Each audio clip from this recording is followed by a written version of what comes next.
할렐루야. 주님 안에서 이렇게 주님께서 사랑하시는 별내교회 우리 성도님들과 함께 사경의 둘째 시간을 맞게 해주셔서 감사드립니다. 오늘은 속죄일과 속죄일의 삶이라는 제목으로 하나님의 말씀 함께 나누는 시간 갖도록 하겠습니다. 예수 그리스도 우리 주님께서 하늘 지성소에 들어가셨습니다. 그래서 지금은 속죄일 시대이다라는 것이죠.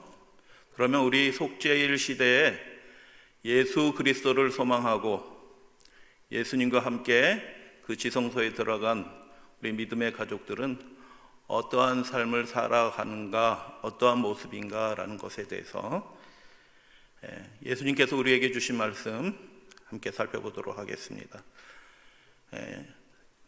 대제사장이 성소 안으로 들어가면 백성들의 죄를 속하기 위하여 성소 안으로 들어가면 제사장이 보이지 않아요. 백성들은 밖에서 그때 무엇을 하냐 하면 기도하죠. 대제사장이 지금 우리를 위하여 속죄하고 계신다, 속죄하고 있다라는 것을 믿음의 눈으로 바라보면서 보이지 않죠. 밖에서는 자기의 속죄를 위하여 그 시간에 대제사장이 그 속죄의 희생을 드리는 그 시간에 밖에서 백성들은 기도를 하는 거죠. 하늘 성소로 들어가신 예수님은 우리 눈에 보이지 않죠. 그러나 지금 우리를 위하여 그 속죄의 희생의 제사를 우리의 믿음을 위해서, 우리의 구원을 위해서 드리고 계시는 것입니다. 믿으시면 아멘. 히브리서 8장에 보면 참 장막이라고 말씀하셨어요. 그냥 형식적으로 있는 게 아니고 바울이 하늘에 올라가서 봤는데 알레티노스, 진짜 있는 것입니다. 이렇게 만지면 있잖아요. 있는 것처럼 그 하늘의 참 장막에서 우리를 위해서 속죄의 희생을 드리고 계신다라고 하나님의 말씀은 그렇게 말씀하죠. 그러니까 예수님이 보이지 않지만 그분은 지금 무엇하고 계신다? 우리를 위하여 속죄의 희생, 그분의 피로 우리에게 구원의 능력을, 의의 능력을 공급하고 계신다라는 것을 우리는 하나님의 말씀을 통해서 배우게 됩니다.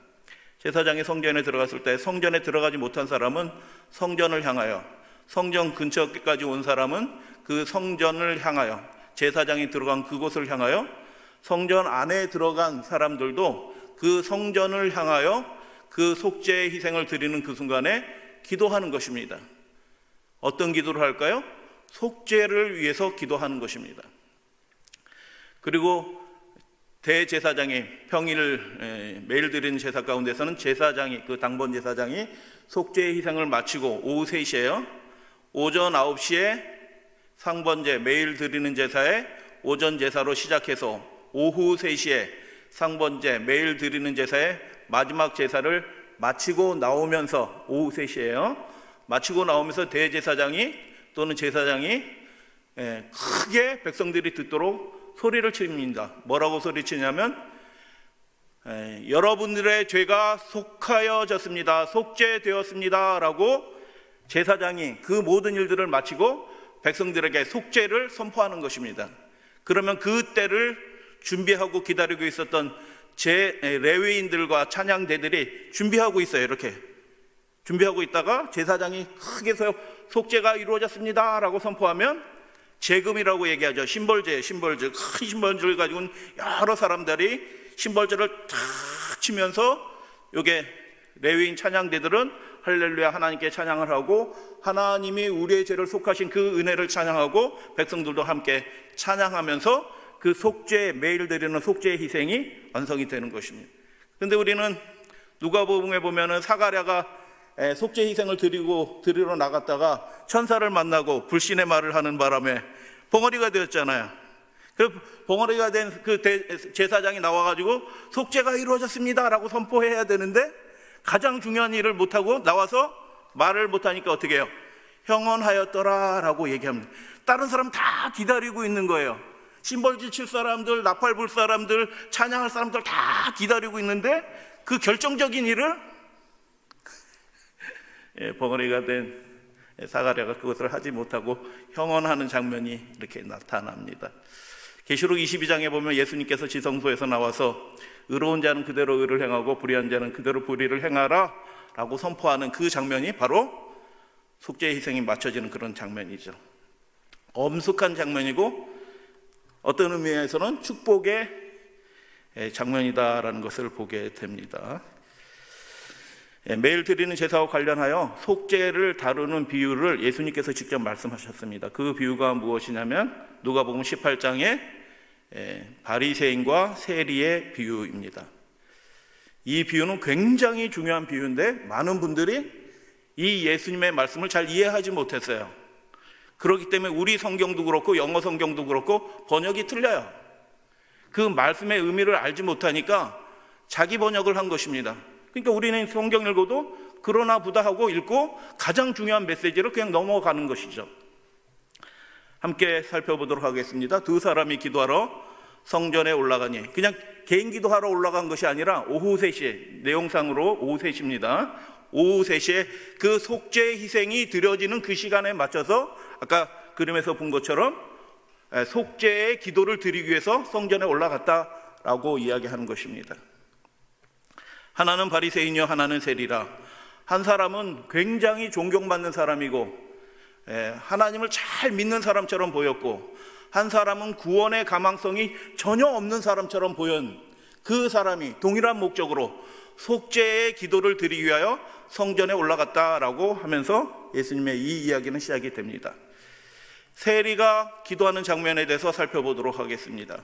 세리가 무엇을 위해서 어떻게 기도하였는지를 우리가 살펴보게 될 때 그 속죄의 일을 살아가는 우리 믿음의 가족들이 어떤 영적 자세로 어떤 마음으로 우리가 살아가야 하는지를 이 세리의 모습을 통해서 우리가 보게 되는 것이죠. 그래서 세리는 멀리 서서 이렇게 쭉 말씀을 하셨는데, 세리가 왜 멀리 서서 기도할까요? 자기는 죄인이라는 의식이 강렬한 것입니다. 내가 회중 가운데 섞여서는 안 될 사람이라는 그 죄의식으로 가득한 사람인 것입니다. 기도할 때 유대인들은, 예수님도 그러셨고 유대인들도 그렇고 아브라함도 그렇고 많은 사람들이 손을 하늘로 들어서 하늘을 바라보고, 눈 감고 기도하지 않죠. 이렇게 손 모아서 눈 감고 기도하는 것은 영국의 켈트족에서 이렇게 들어와서 그렇게 된 거고, 유대인들은 손을 들어 하늘을 우러러 보면서 기도하는 것입니다. 그러나 이 사람은 자기는 죄인이라 감히 하나님의 낯을 배울 수 없는 그런 사람이라고 생각해서 그 절망적인 마음으로 감히 눈을 들어 하늘을 우러러 보지도 못하고, 이 말씀을 보니까 무엇하고 있어요? 기도하는데 가슴을 치며라고 얘기합니다. 이건 기도의 자세가 아니에요. 기도하는 모습이 아닌 겁니다. 그 중근동 사람들은 부모님이 돌아가도 가슴을 치지 않아요. 그렇게 슬퍼하지 않아요. 근데 이 사람은 어떻게 해요? 제사장이 나와갖고 속죄가 이루어졌습니다 라고 선포하는데 다른 사람들은 다 할렐루야 라고 하고 감사하고 속죄의 은혜를 찬양하고 하나님께 감사하고 있는데, 대제사장이 속죄가 이루어졌습니다 라고 선포하는데 자기의 죄는 속하여지지 않았다라는 그 절망감으로, 그 좌절감으로 가슴을 치면서 꼬부리고 앉아서 이렇게 이야기합니다. 하나님이여, 뭐 해달라고요? 불쌍히 여기소서. 그런데 이게 오역이라, 완전한 오역인데 불쌍히, 멀심이가 아니에요. 불쌍히 여기소서라는 말이 아니고 힐라스코마이, 예수님이 한 번 쓰고 바울이 히브리서에 한 번 쓴 그 굉장히 심오한 말, 속죄하여 주소서, 힐라스코마이라는 용어로 쓰여져 있어요. 이 세리가 제사장이 드린 그 제물로 자기의 죄가 속하여지지 않았다라고 생각이 드는 것입니다. 내 죄가 여전히 내게 있다라고 생각하는 것입니다. 나는 하나님께 용납받을 수 없다라는 그 절망감에 사로잡혀서 하나님 앞에서 무릎을 꿇고 가슴을 꼬부리고 가슴을 치면서 하나님 앞에 그 절망감을 터뜨려내면서, 하나님, 내 죄가 여전히 내게 있습니다 라고 하면서 제 죄를 속하여 주실 분은 하나님밖에 없습니다 하고 나를 속죄하여 주소서라고 그렇게 기도한 것입니다.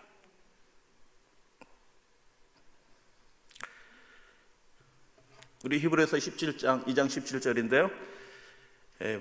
바울이 그런 의미에서 히브리서 2장의 말씀을 기록했어요. 같이 한번 우리 봉독해 볼까요? 그러므로 시작. 그러므로 그가 범사의 형제들과 같이 되심이 마땅하도다.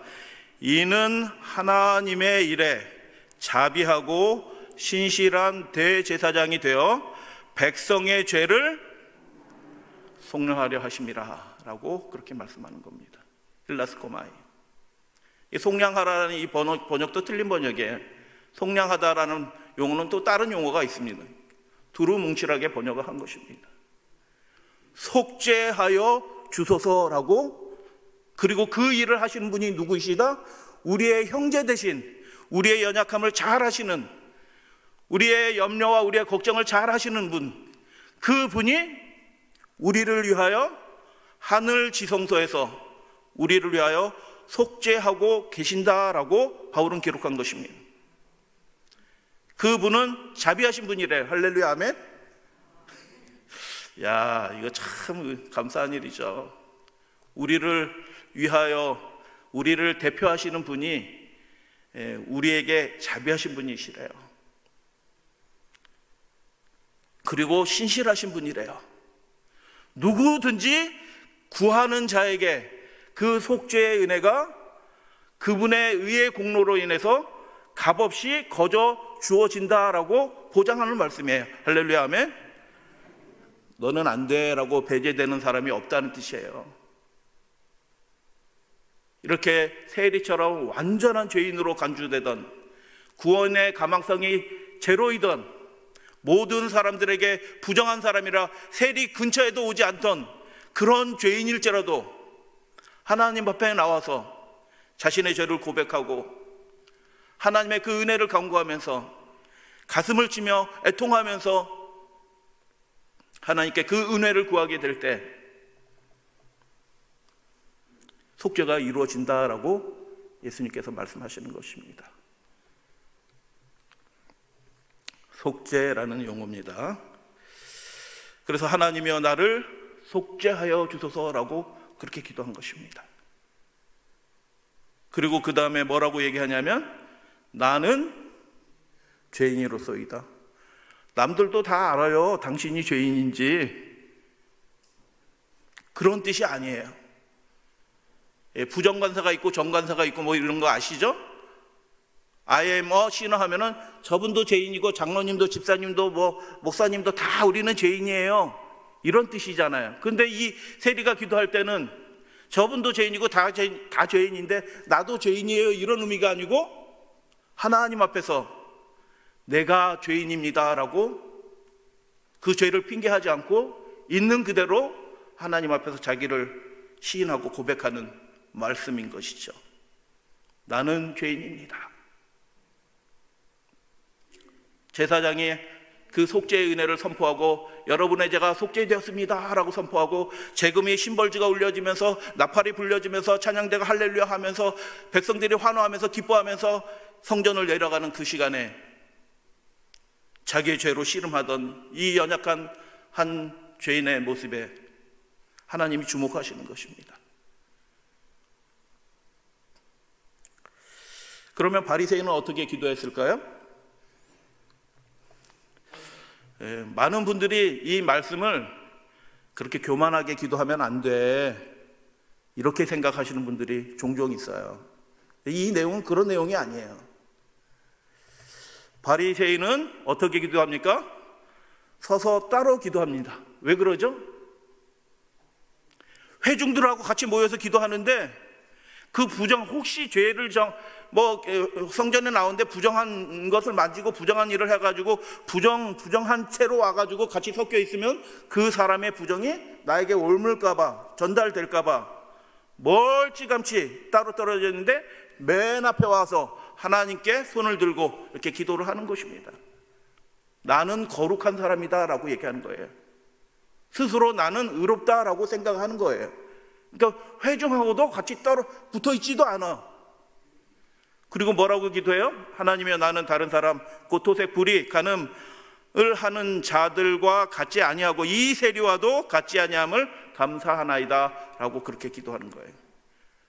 세리는 나는 죄인이라 내가 죄인입니다 라고 기도하는데 이 사람은 어떻게 해요? 비교하잖아요. 나는 저분하고도 다르고요, 저분하고도 다르고요, 저분하고도 다르고 저는 이렇게 거룩하게 살아갈 수 있도록 인도해 주셔서 감사합니다. 아멘. 이렇게 이렇게 기도를 한 거죠. 이게 일반적인 기도라면은 상관이 없어요. 근데 이 시간의 기도가 무슨 기도라고요? 속죄제가 드려지는 그날 제사가 마쳐지는, 그리고 그날 제사 속죄제를 통해서 자기의 죄가 속함을 받은 사람은 그날 저녁 때 돌아가셨다고 쳐봐요. 그럼 그 사람은 구원 받아요, 못 받아요? 받죠. 근데 자기 죄를 속하지 않고 자기 죄를 그 속죄함을 받지 않고 그냥 하나님 감사합니다 이렇게 하고 돌아가셨으면 어떻게 될까요? 모르겠어요, 어떻게 될지. 바리새인이 이렇게 기도합니다. 나는 일에 2번씩 금식하고. 여러분, 성경에서 하나님께서 공식적으로 금식일로 명한 날은 1년에 딱 한 차례, 대속죄일. 근데 이 사람들은 어떻게 해요? 하나님을 경건히 섬기기 위해서 자발적으로 금식하는 사람들이에요. 훌륭해요, 안 훌륭해요? 아주 훌륭하죠. 근데 여러분, 일주일에 2번씩 금식하면 1년에 몇 번 금식해요? 절기마다 앞에 금식하고 또 절기 후에 금식하고 자발적으로 또 그렇게 금식해요. 그러면 1년에 3분의 1을 금식합니다.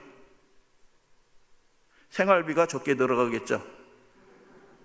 여러분, 이분들의 금식은 여름철에는 그 너무 뜨거운 동네라서 물 안 먹고는 살 수가 없어요. 근데 물도 마시지 않는 금식을 하는 겁니다. 1년에 100일을 이상을, 거의 111일을 이렇게 하나님 앞에 경건하게 살려고 하는, 이렇게 철저한 경건을 시도하는 이 사람의 기도를 한번 보십시오. 나는 일에 2번씩 금식합니다. 하나님 감사합니다. 그리고 뭐라고 얘기해요? 소득의 11조를 드린다. 11조 나도 드리고 바리새인도 드리네, 이런 뜻이 아니에요. 자기가 얻은 것에 11조를 드리는 거예요. 이게 무슨 뜻이냐면, 저 마트에 가가지고 쌀 20kg짜리 샀어요. 7만 원 하나요? 7만 원 하면은 쌀을 판 그 사람이 11조를 안 드릴 수도 있어. 그러니까 내 집안에 11조가 드려지지 않은 물건이 있으면 안 돼. 그래가지고 자기가 11조를 대신 내는 거예요. 낼지 안 낼지 모르니까 저 사람들이 가구를 사든 쌀을 사든 뭘 사든 자기가 물건을 10만 원어치 사면은 자기가 10,000원의 11조를 내는 거예요. 훌륭해, 안 훌륭해? 엄청난 분들이에요. 그냥 자기가 번 돈에 11조를 내는 게 아니고요, 자기 집안에 무엇든지 사서 들어오는 얻은 그 모든 것들에 11조를 그렇게 드리는 사람들이에요. 경건에 경건을 더한 사람들이죠. 근데 바리새인이 굉장히 중요한 착오를 하고 있는 것입니다. 11조를 그렇게 철저하게 드리는 것, 철저를 드리는 것, 귀한 일이죠. 금식하는 일 좋은 일이에요. 그리고 그런 불의를, 악을 행하지 않는 것도 좋은 일이에요. 그러나 그 사람의 경건이 진짜 하나님 앞에서 하는 경건이었다라면 그 속죄의 기도 시간에 그가 그렇게 기도 드릴 수 있었을까요? 자기가 자기의 본 모습을 지금 봐요, 못 보고 있는 거예요? 전혀 못 보고 있는 것입니다. 자기에게 진정 필요한 것을 하나님 앞에 구해야 되는 시간인데, 자기에게 정말 필요한 그 하나님의 의를 구해야 되는 시간인데, 자기가 의롭다라고 생각하고 자기에게 그런 능력이 있다라고 생각하니까 그걸 하나님께 구하지 않는 것입니다. 그래서 겉모습 외양성으로는 굉장히 세련된, 그리고 굉장히 경건해 보이는 신앙생활, 종교인이지만 가장 중요한 능력, 우리 속사람을 완전히 새롭게 하는 그 속죄의 은혜의 능력들이 그 사람에게 주어지지 않는 것입니다.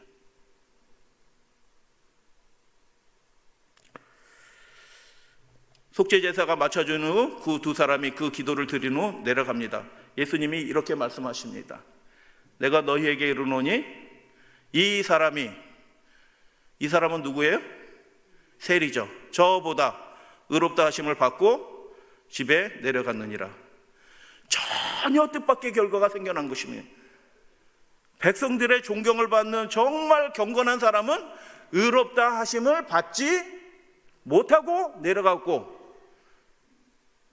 반대로 전혀 불가능해 보이는, 구원이 불가능해 보이는, 천년을 살아도 구원이 불가능해 보이는 이 세리 죄인이 어떻게 해요? 하나님께 의롭다 하심을 어떻게 됐다고요? 받았다라고 얘기하는 것입니다. 놀라운 말씀인 것입니다. 세리가 뭘 드렸어요? 제사를 위해서 아무것도 드린 게 없습니다.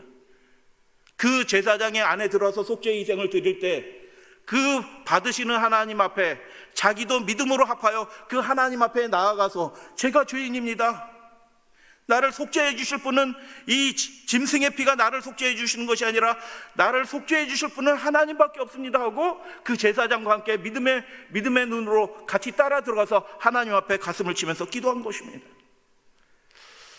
예수님이 이 말씀을 아람어로 얘기하셨어요. 아람어, 예수님의 모국어죠. 아람어의 비교급은 베타적인 의미가 있어요. 베타적인 의미, 완전히 다르다라는 것입니다. 그러니까 바리새인도 좀 의로운데 세리가 좀 낮게 평가받았다 이런 뜻이 아니고요, 바리새인은 전혀 의롭다 하심을 받지 못했다라는 뜻이에요. 그리고 세리는 하나님께 완전히 의롭다 하심을 받았다라는 그런 의미예요.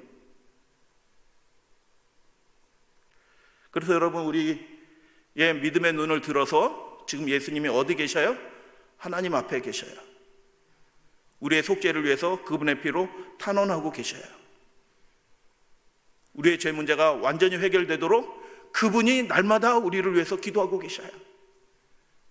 믿음의 눈으로 우리가 지성소에 계신 예수님을 따라 들어가서 우리가 하나님의 존전 앞에서 우리의 모습을 비춰보게 될 때 우리도 바리새인과 이 세리와 동일한 영으로 하나님 앞에 기도할 수 있으리라고 생각이 듭니다.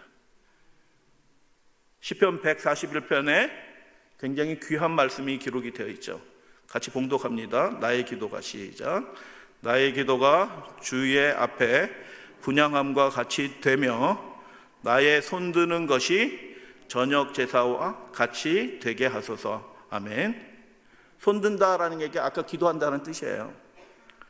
근데 나의 기도가 어떤 기도와 같이 되게 하소서? 저녁 제사와 같이 되게 하소서라고 얘기해요. 저녁 제사는 뭐 하는 시간이에요? 그 속죄제가 완성이 되는 시간이에요. 맞춰지는 시간이에요. 엄숙한 시간이에요. 거룩한 시간이에요. 특별한 시간이에요. 하나님이 정하신 시간이에요. 제사, 자기네들이, 사람들이 우리가 몇 시에 드릴까 해서 드리는 제사가 아니에요. 하나님이 이때 드리라라고 하신 제사예요. 왜 그럴까요? 하나님의 계획과 뜻이 있는 것이에요. 여러분, 이 안식일 예배도, 오늘은 안식일은 아니지만 안식일 예배도 하나님께서 계획과 뜻을 가지고 그렇게 정하신 거예요. 그 시간은 엄숙한 거예요.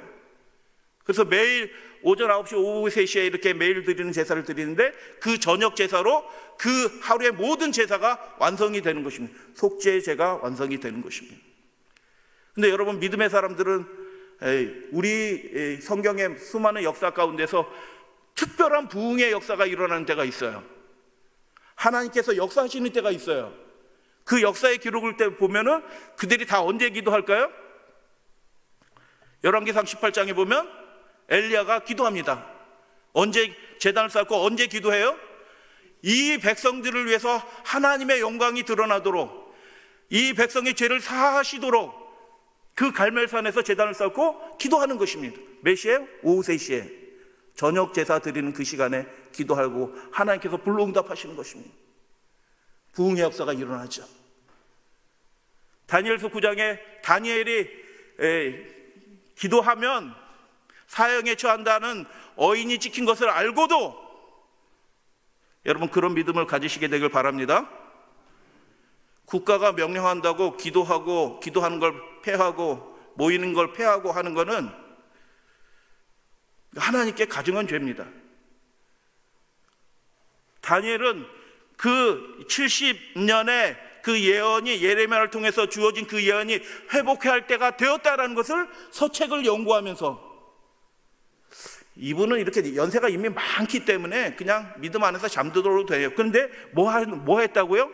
예레미야의 서책을 구해서 예언을, 하나님의 말씀을 연구하였다는 것입니다. 제가 보니까 여기 다니엘보다 연세 많으신 분은 한 분도 없어요. 연구하시게 되길 바랍니다.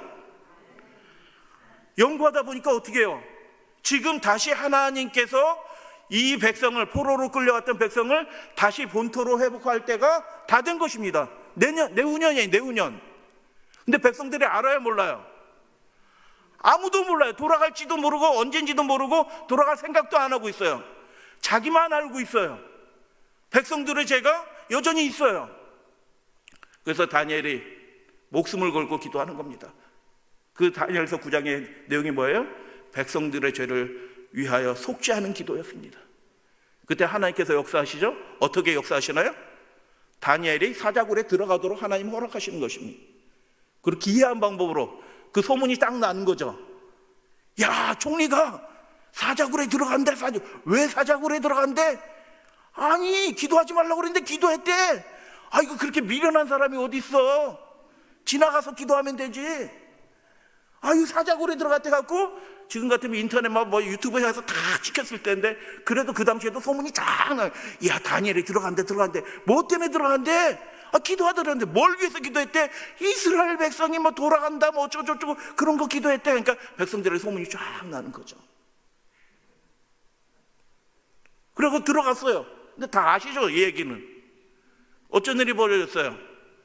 사자들하고 하룻밤을 편안하게 지내고 나오는 거예요. 그러니까 야, 안 됐다, 그 사람, 그 총리까지 하고 그 높은 그 자리에 있다가 어쩌다 그렇게 됐냐, 아유, 죽어도 참 끔찍하게 죽는구나 하고 했더니 다음날 소문이 나는데 어떻게 해요? 안 죽었대. 뭔 소리야?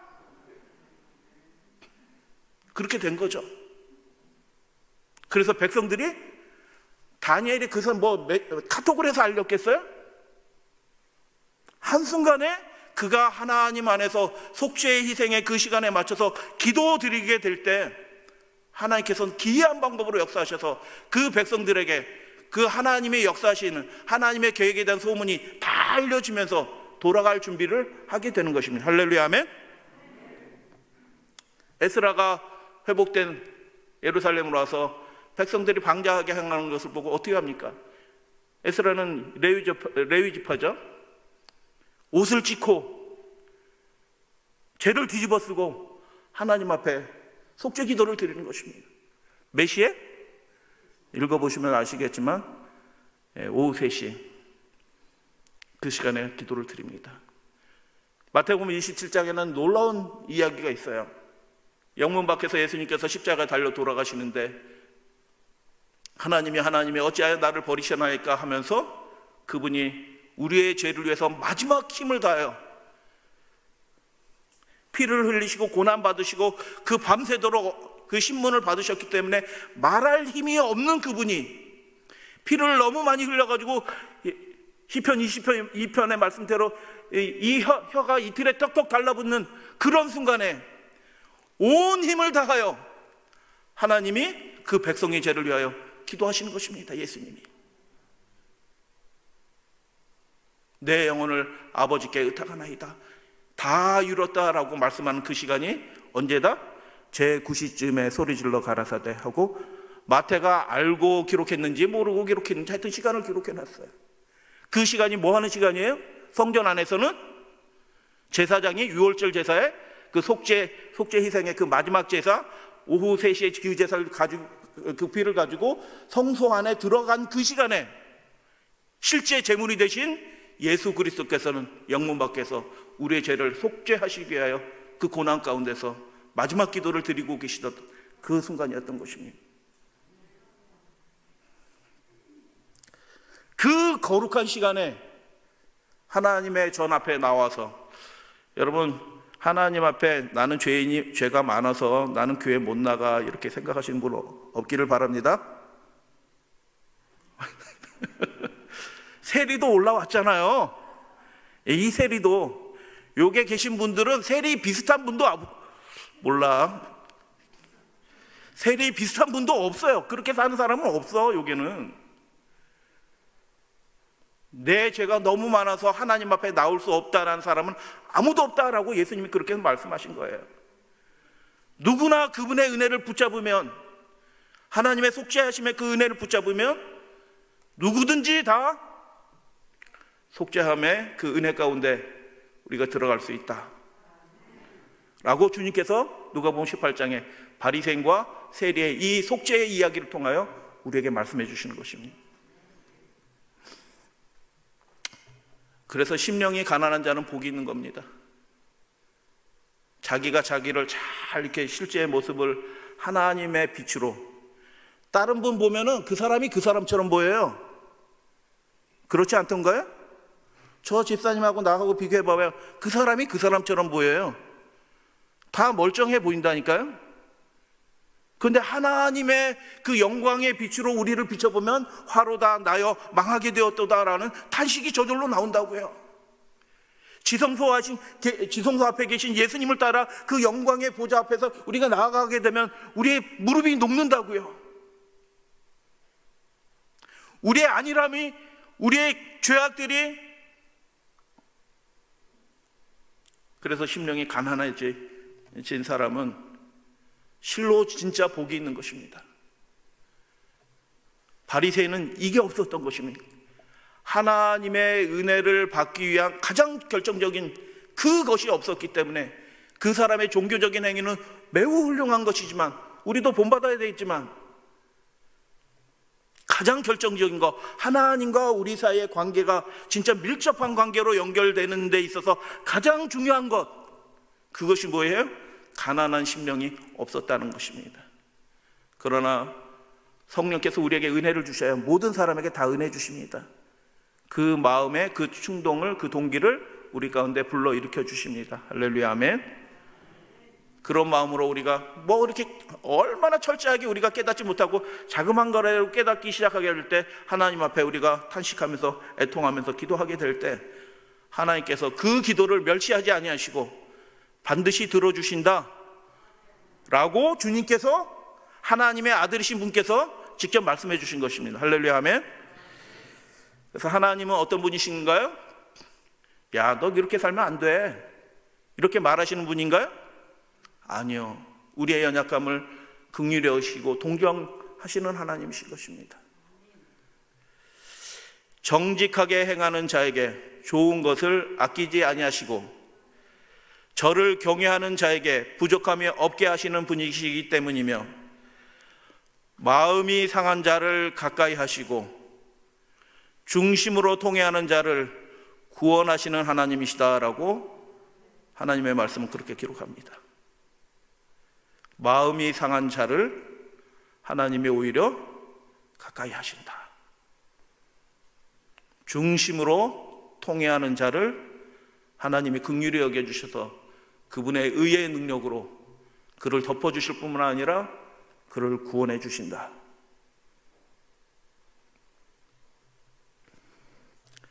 그래서 여러분, 우리가 기도 드릴 때마다 그 지성소에 계신 우리 예수님과, 우리의 맏형 되신 예수님과 우리의 심령이 직접 연결되어 있다는 것을 여러분 믿으시게 되길 바랍니다.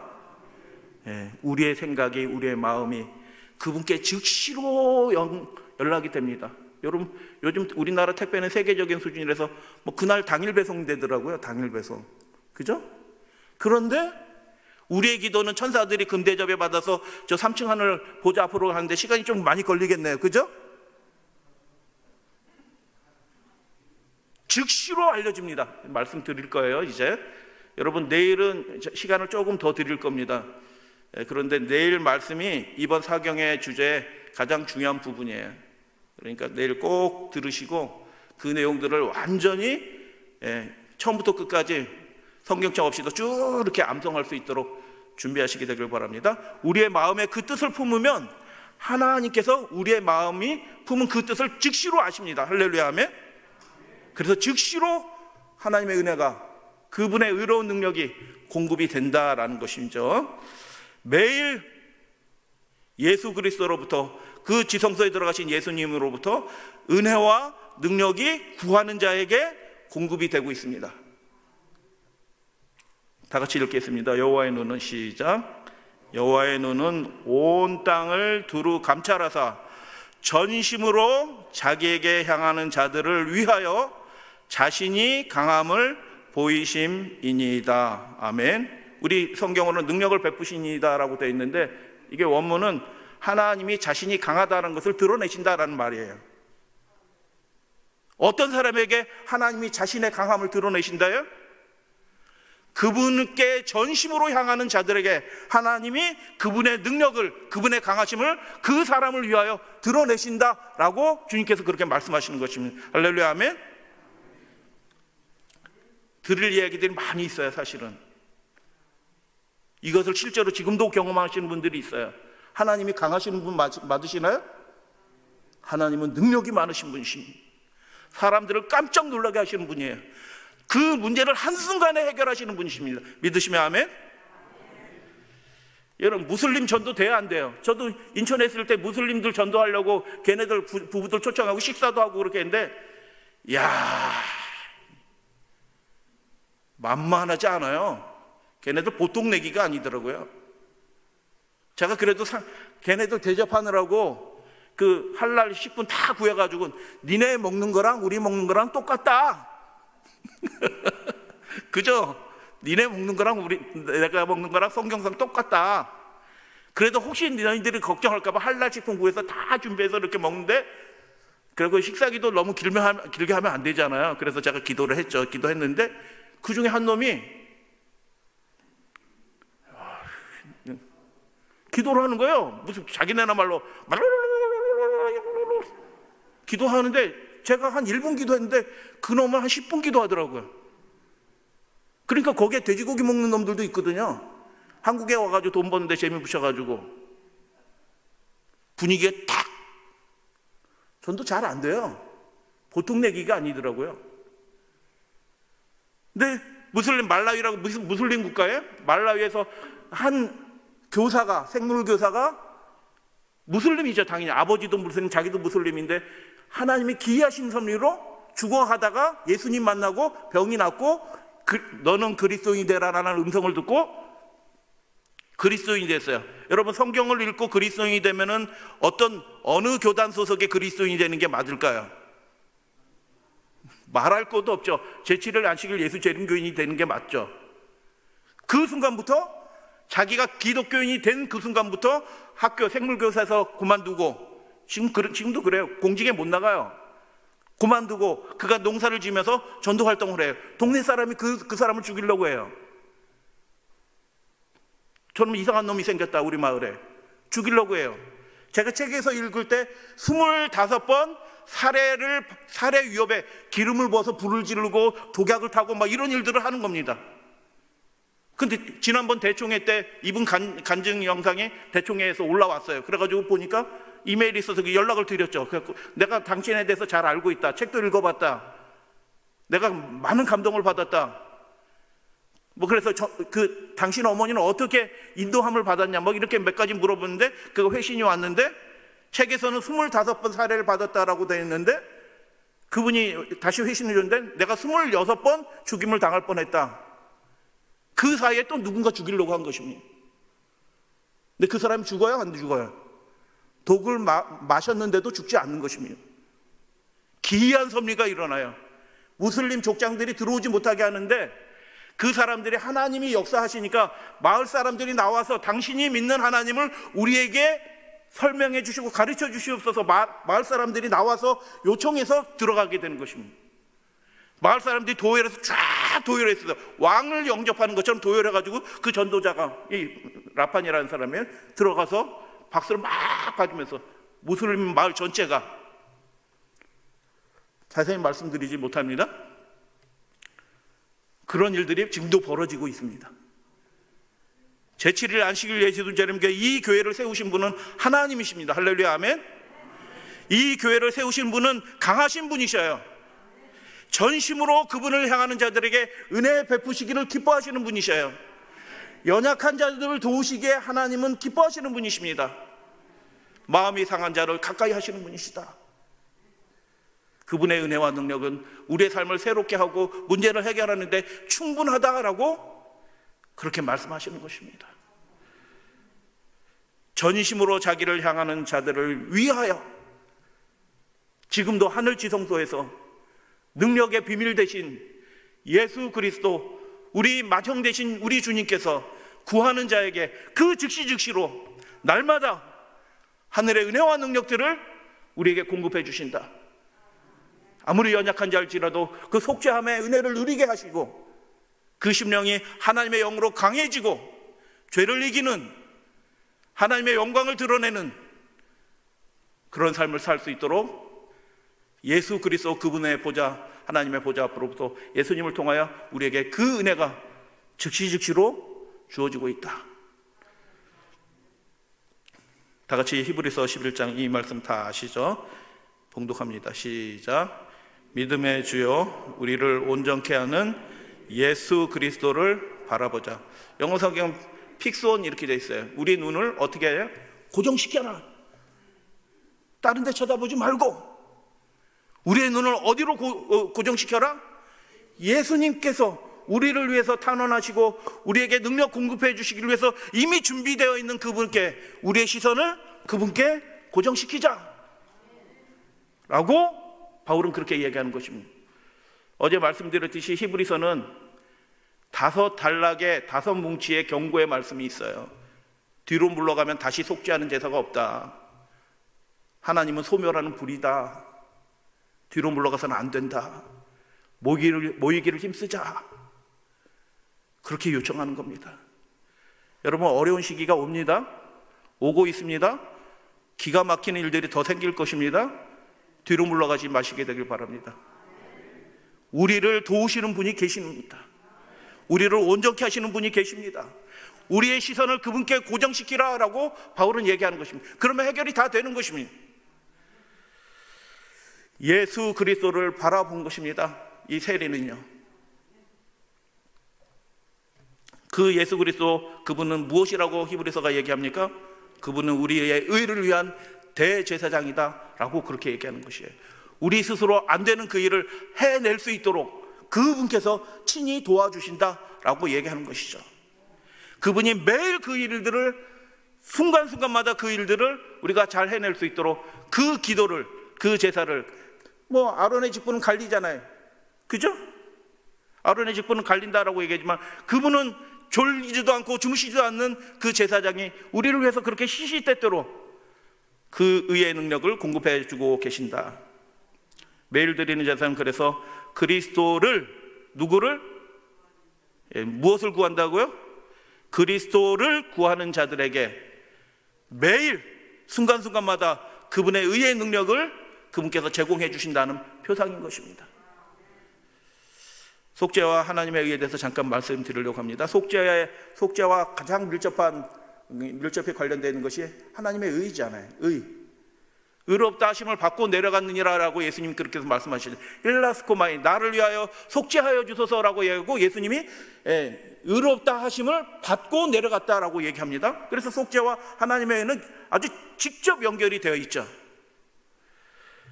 여러분, 믿음으로 말미암느니 행함으로 말미암느니 그런 얘기들이 많이 하고 논쟁도 많이 하고 그렇게 해왔습니다. 그러나 여러분, 성경은 그렇게 단순한 구조, 이분법적인 구조로 그렇게 되어 있지 않아요.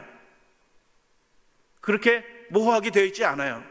성경을 기록한 이 하나님의 영감받은 사람들은 그 하나님의 의를 4가지로 설명하고 있고요. 그 4가지가 다 합쳐진 게 하나님의 의예요.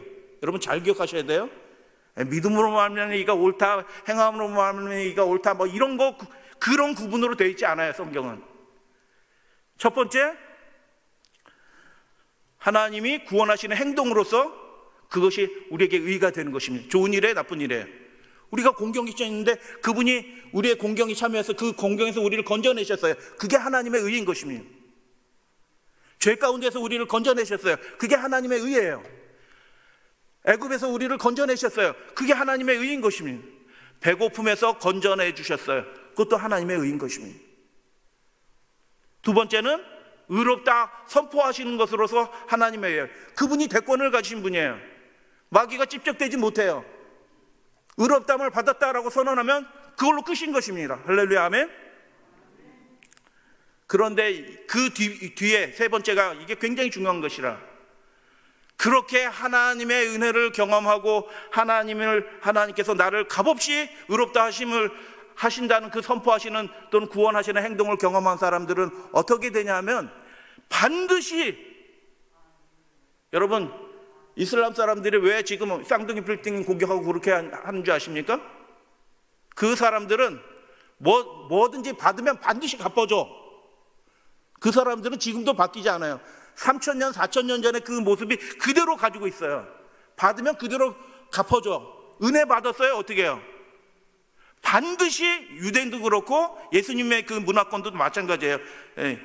반드시 은혜 받았어요? 그러면 가만히 있을 수 없는 사람이에요. 반드시 반응하게 되어 있어요.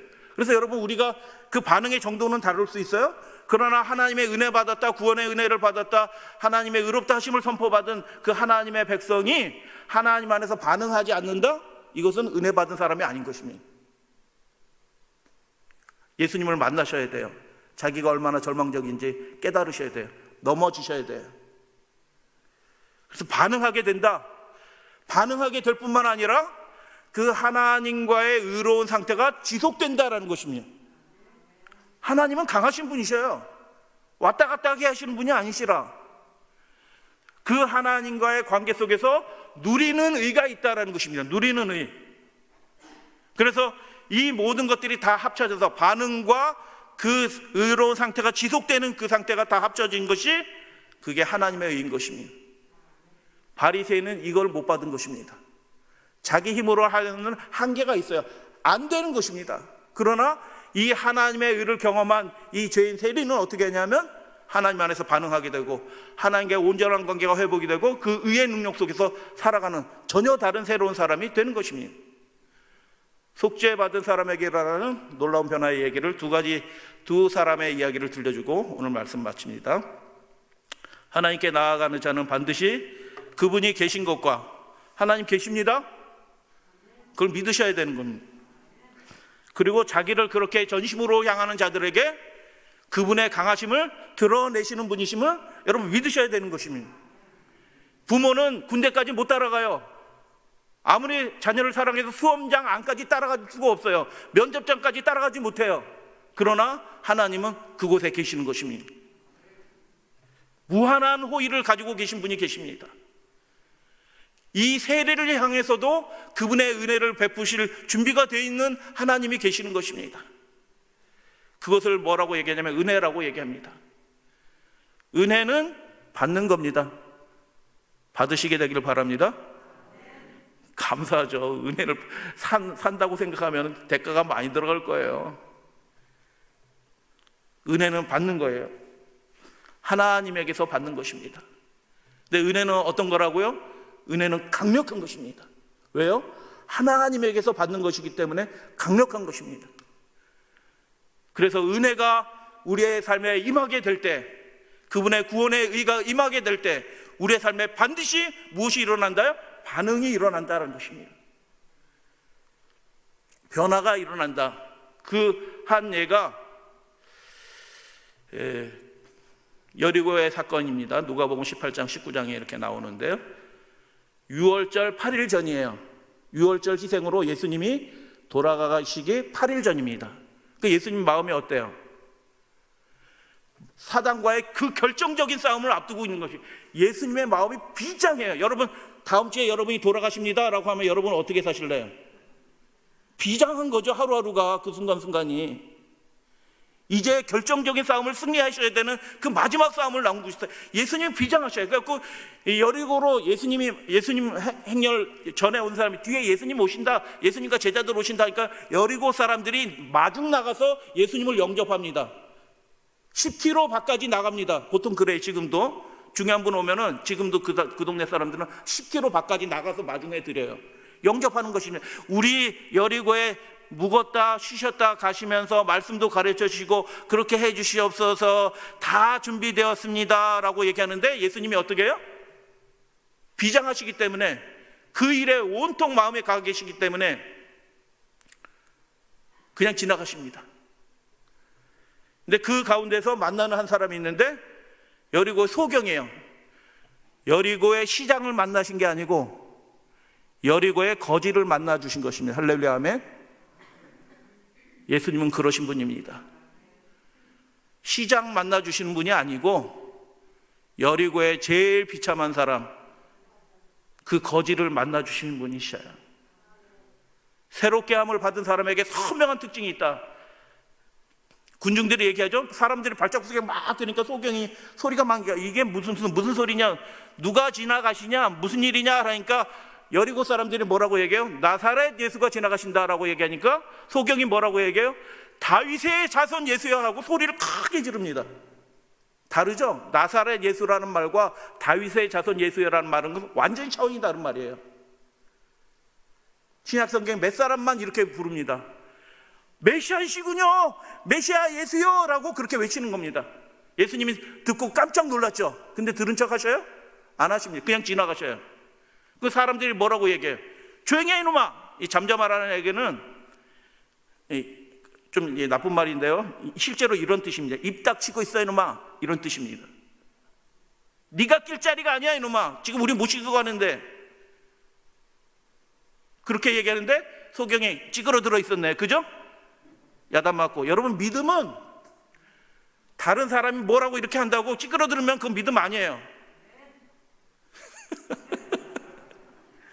다시 더 크게 소리를 질러요.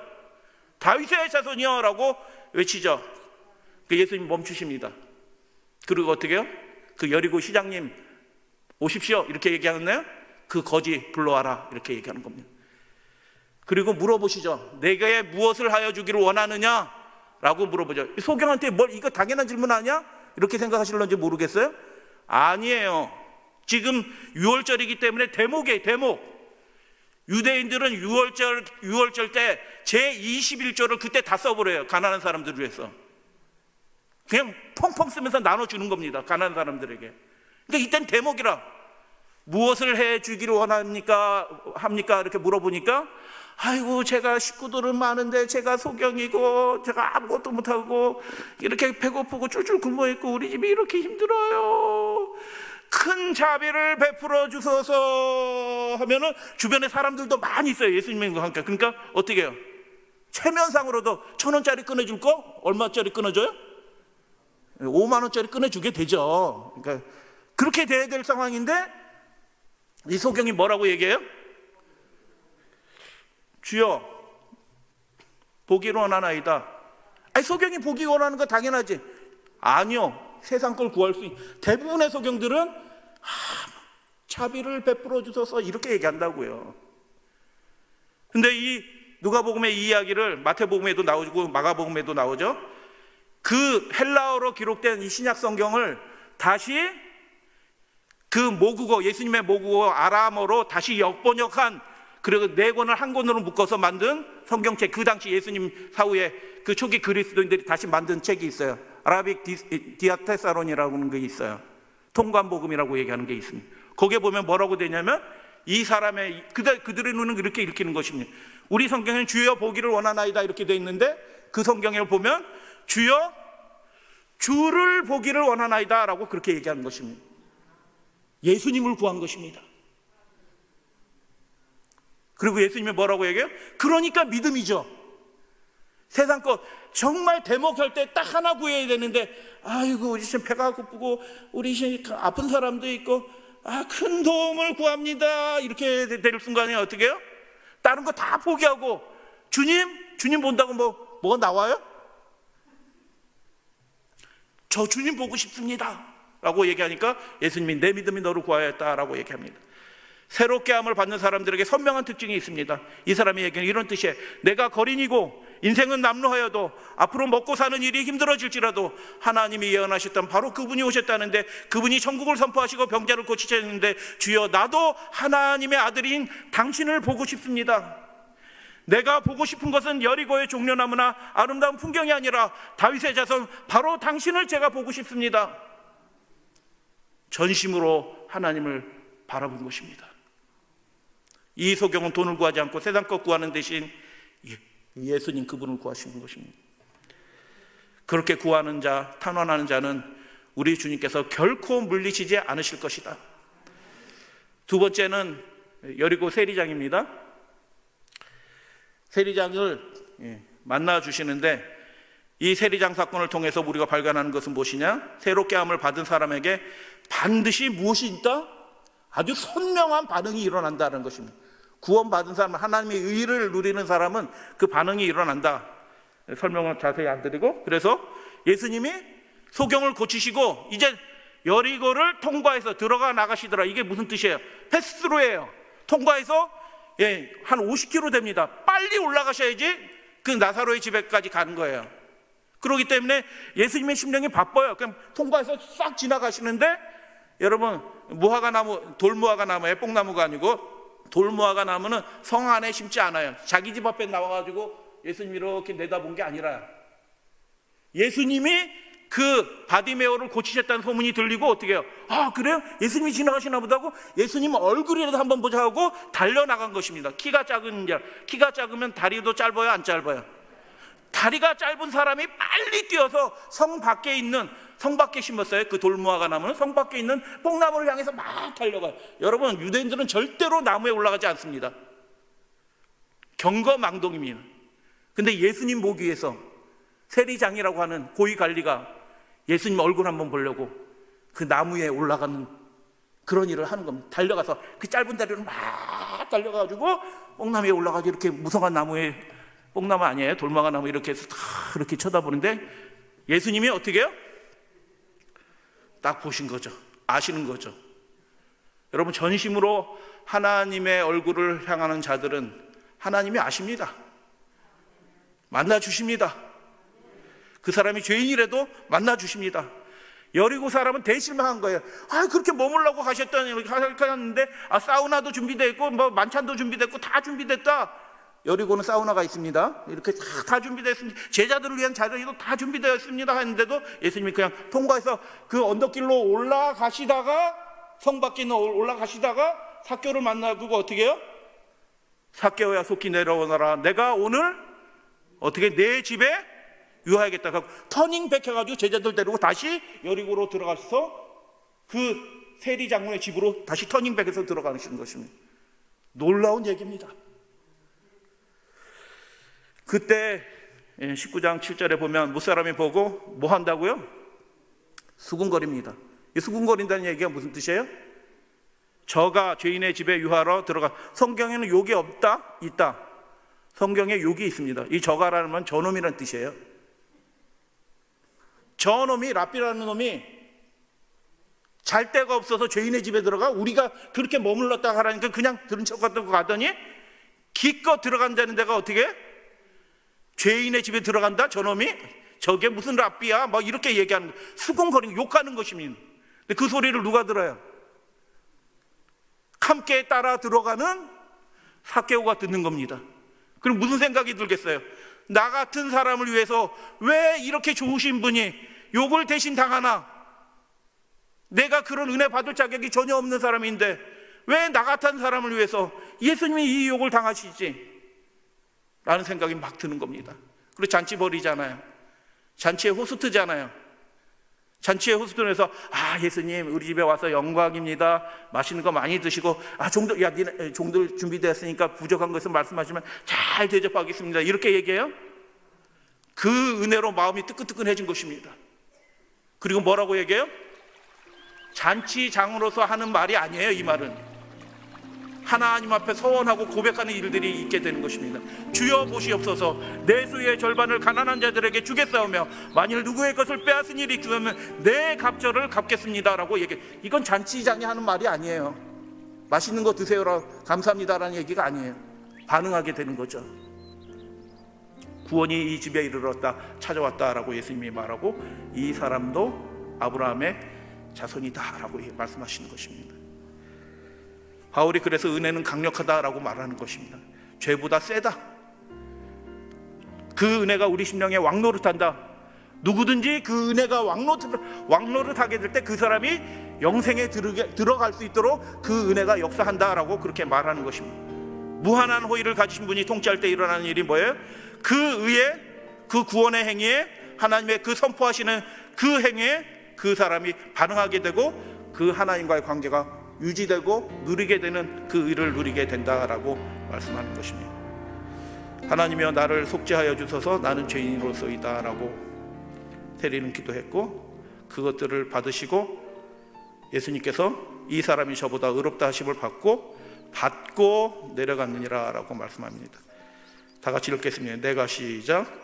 내가 너희에게 이르노니 너희가 서기관과 바리새인보다 더 낫지 못하면 결단코 천국에 들어가지 못하리라. 이거 여러분 바리새인보다 더 열심히 살라는 얘기예요? 이게 무슨 뜻이에요? 아까 말씀드렸죠. 아람어는 베타적이라고. 바리새인의 의와는 전혀 다른 의가 우리들에게 필요하다는 것입니다. 우리의 속사람까지 완전히 새롭게 하는 그 하나님의 의의 능력들이 우리에게 필요하다라고 얘기하는 것입니다. 그 은혜가, 그 의가 하나님으로부터 주어집니다. 할렐루야 아멘. 그리고 그 일들을 이루시기 위해서, 이 결정적인 일들이 얼마나 중요한 일이에요. 이 일에 대해서 하나님이 계획하셨을까요? 내일 말씀드립니다. 속죄일과 속죄의 삶 요약합니다. 하나님은 의롭게 하시는 분이십니다. 할렐루야 아멘. 구하는 자에게 그 의의 능력이 제공이 됩니다. 즉시로 값없이 제공이 됩니다. 의롭다함을 받은 사람에게는 새 삶을 살게 되는 넉넉한 능력이 그 사람에게 주어지기 시작합니다. 우리는 믿습니다. 우리는 그래서 의의 병기로 우리는 하나님께 우리 자신을 드립니다. 우리는 하나님께 순종합니다. 우리는 죄에 대하여 죽은 자로 스스로를 간주하고 거룩하고 정결한 삶을 살게 되는 것입니다. 우리의 삶이 저녁 제사와 같은 삶을 살게 된다라고 말씀하는 것입니다. 그리스도께서는 모든 불의에서 그대를 당신을 깨끗하게 해주실 것을 믿으라. 그리고 동시에 뭐해요? 우리 안에 거룩한 반응이 일어나는 것입니다. 우리는 죄를 그치게 되는 것입니다. 그리스도와 같은 생애가 회개하고 믿는 하나님의 모든 자녀에게 이루어질 수 있다라고 선지자는 우리에게 말씀했습니다.